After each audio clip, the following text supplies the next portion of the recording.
Vii tu la tati? Hai,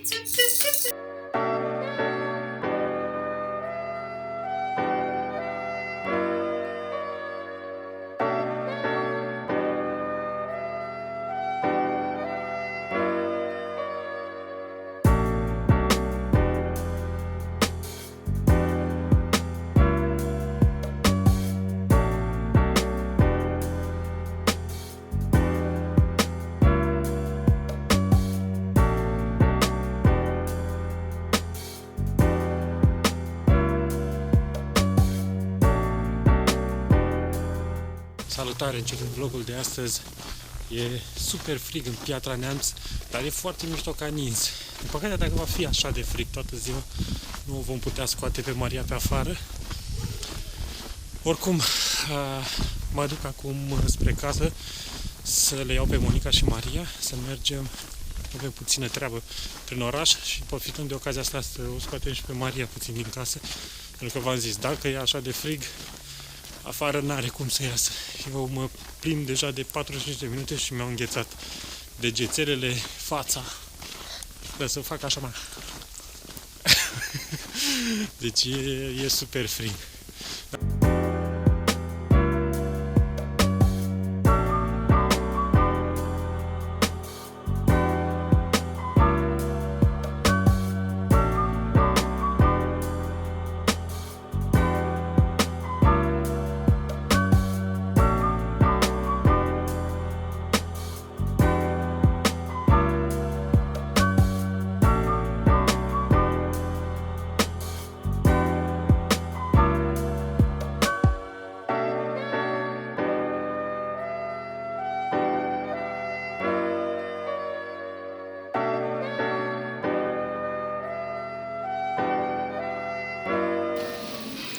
Să iei ceva pentru Maria?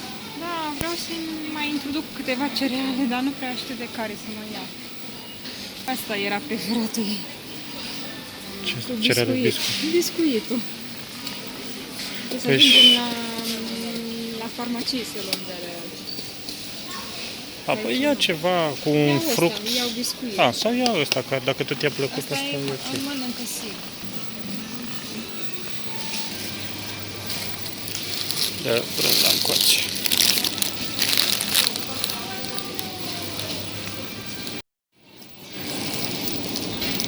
Ce cauți, picăței? Dacă nu au de aia proaspeți. N-au proaspeți? Bine, așa zici proaspeți. Așa zici, da. Hai să punem aici. Bravo. Bravo. Bine, da? Da, pe toate. Bravo. Uite că mai ai. Hai.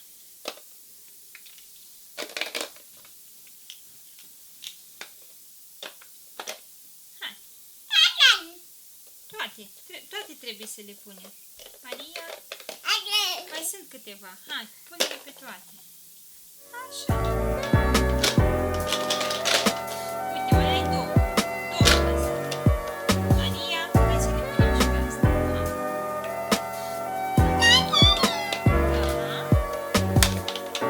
Bravo! Hai să punem și cutia. Am strâns. Hai, ia găletușa. Așa. Hai.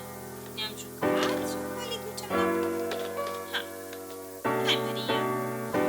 În ultimele două, chiar 3 seri, dar în ultimele 2 seri Maria a fost extrem de agitată, iar aseară a fost punctul culminant și asta este într-un contrast foarte mare față de cum este. Maria se culcă la ora 9, 9 jumătate, cel târziu 10 și doarme buștean până dimineață pe la 8, 8 jumate, uneori chiar aproape 9.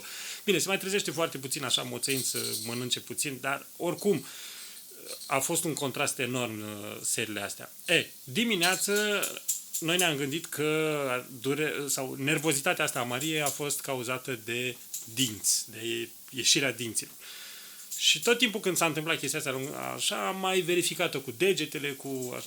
Azi dimineață, surpriză, Maria are un nou dințișor pe lângă cei 2 de jos, în partea stângă sus, are un nou dinte și în partea dreaptă nu a ieșit, dar e extrem de aspru locul ăla, e aproape se simte dintele, de nu știu când va ieși. Dar oricum, avem 3 dințișori.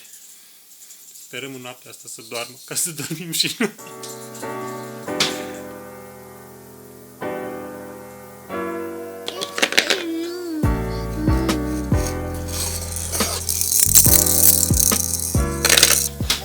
Asta a fost pe ziua de astăzi. V-am salutat. Pa, pa!